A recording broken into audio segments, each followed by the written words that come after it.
Friends, কেমন আছো সবাই? আশা করি সবাই ভালো আছো, আমিও খুব ভালো আছি। তো আজকে একটা সিম্পল অ্যান্ড টেস্টি রেসিপি নিয়ে হাজির হয়ে গেলাম। নাম হলো আলু পোস্ত। তো আলু পোস্ত তো সবাই খেয়েছো, এটা বাঙালির সবচেয়ে ফেভারিট খাবার। তো দেখতে পাচ্ছ আলুটা আমি কি সুন্দর ছোটো ছোটো করে কেটে রেখেছি। এই সাইজেই কাটতে হবে, তাহলে ভালো লাগে খেতে। তো আলু পোস্ত বানানোর জন্য আলু তো অবশ্যই লাগবে। আর এখানে আমি পোস্ত আগের থেকে বেটে রেখেছি বন্ধুরা, নাহলে ভিডিওটা অনেক বড় হয়ে যায়। তো এখানে আমি দুটো কাঁচা লঙ্কা আর পোস্ত একসাথে বেটে রেখে দিয়েছি। তো চলো রান্নাটা স্টার্ট করছি। তো এখানে আমি কড়াইটা বসিয়ে দিয়েছি, কড়াই গরম হয়ে গেছে। তো এখন আমি তেল দিয়ে দিয়েছি, এটা আমি সরষের তেলে করব। তেলটা দেখতে পাচ্ছ অনেকটা পরিমাণে দিয়েছি, খেতে ভালো লাগবে। তো এখানে আমি 4টা শুকনো লঙ্কা দিয়ে দিচ্ছি ফোড়নের জন্য।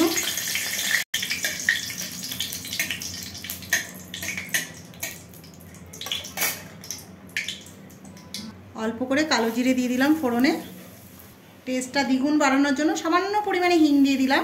এটা নিরামিষ, আমিষ হলে তো পেঁয়াজ দেয়, তো পেঁয়াজ যেহেতু দেবো না নিরামিষে, তাই হিংটা দিলাম। হিংটা দিলে টেস্টটা আরও বেড়ে যায়।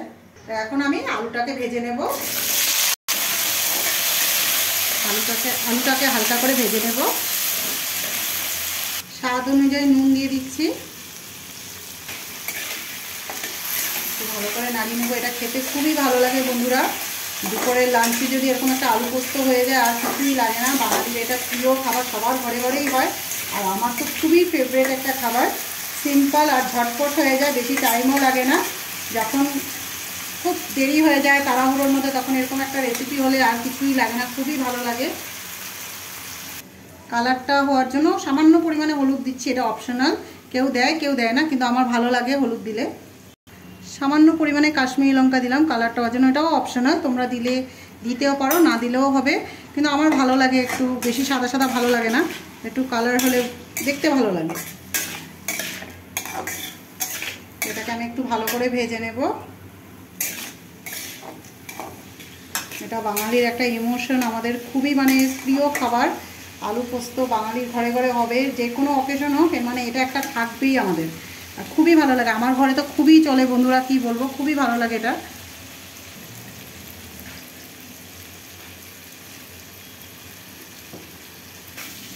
তো আলুটা ভাজা ভাজা হয়ে গেছে। তা এখন আমি পোস্ত বাটা কাঁচা লঙ্কা যেটা বেটে রেখেছি ওটা দিয়ে দিব। তো আমি পোস্ত আর কাঁচা লঙ্কা বাটাটা দিয়ে দিচ্ছি। দেখতে পাচ্ছ কতটা পরিমাণে পোস্ত দিয়েছি। পোস্তটা একটু বেশিই লাগে এটাতে, পোস্তটা কম হলে ভালো লাগবে না খেতে, যেহেতু এটা পোস্তরই রেসিপি। তো এটাকে আমি ভালো করে মিক্স করে নেব। উপর থেকে কটা কাঁচা লঙ্কা চিড়ে দিয়ে দিয়েছি। আমি একটু ঝাল ঝাল পছন্দ করি, ভালোও লাগে একটু ঝাল ঝাল খেলে। অল্প করে টেস্ট বেড়ে যাবে, তার জন্য একটু চিনি দিয়ে দিচ্ছি। চিনিটা না দিলে হয় না, আলু পোস্ততে খুবই ভালো লাগে খেতে। ভালো করে একটু ভেজে নেব, তারপরে সামান্য পরিমাণে জল দিয়ে দিব। তো আমার ভাজা ভাজা হয়ে গেছে, এখন একটু জল দিয়ে দিব। তো অল্প করে জল দিয়ে দিচ্ছি, আমি এখানে গরম জল দিলাম, বেশি জল দেবো না। আর একটু পোস্ত যেটাতে বেটে রেখেছিলাম ওটার গোলা জলটা দিয়ে দিচ্ছি, ফেলতে গায়ে লাগে। তো দেখতে পাচ্ছ জলটা আমি বেশি দিইনি, আলুটাও সিদ্ধ হতে হবে। তো এটাকে আমি 5 মিনিটের মতো লো স্টিমে করব, এটাকে গ্যাসের আঁচটা মিডিয়াম আঁচে করব। তো এখন আমি ঢাকা দিয়ে রাখছি। তো এখন আমি ঢেকে দিচ্ছি। গ্যাসের আঁচটাকেও আমি একটু লো করে দেব, যাতে মিডিয়াম আঁচে সুন্দর আলুটা সিদ্ধ হয়ে যায়। তো গ্যাসের আঁচটাও কমিয়ে দিয়েছি। তো এটা হতে থাক, 5 মিনিট পরে দেখা হচ্ছে। আমার 5 মিনিট হয়ে গেছে। তো এখন আমি ঢাকনা খুলে দিচ্ছি। দেখতে পাচ্ছ ঝোলটা পুরো শুকিয়ে গেছে। এখন আমি গ্যাসের আঁচটা একটু বাড়িয়ে দিচ্ছি। দেখতে পাচ্ছ কি সুন্দর হয়েছে। তো এখন আমি উপর থেকে একটু সর্ষের তেল, কাঁচা তেল দিয়ে দিব। তেলটা দিলে বন্ধুরা খেতে খুবই দুর্দান্ত লাগে। এই কাঁচা সর্ষের তেলের ঝেংটা একটা আলাদাই আছে।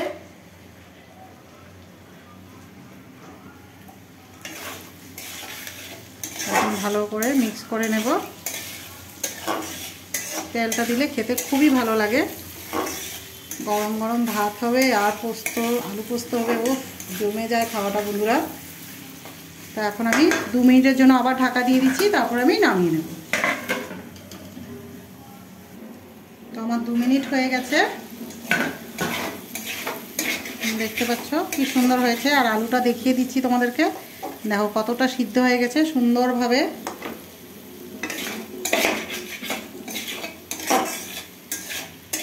এখন আমি নামিয়ে নেব। তো দেখতে পাচ্ছ বন্ধুরা কত সুন্দর হয়েছে আমার আলু পোস্তটা। ভিডিওটা ভালো লাগলে লাইক, ফলো, শেয়ার, কমেন্ট করতে ভুলো না। আমি একটাও লাইক পাচ্ছি না, ওরকম কমেন্টও পাচ্ছি না। তো লাইক কমেন্ট দিলে ভালো লাগে, উৎসাহটা বেড়ে যায় বন্ধুরা, আরও করতে ইচ্ছা করে নতুন নতুন রেসিপি। প্লিজ লাইক করে দিও। তো আজকের মতো এতটুকুই। নেক্সট ভিডিওতে আরেকটা নতুন রেসিপি নিয়ে হাজির হয়ে যাবো। টাটা।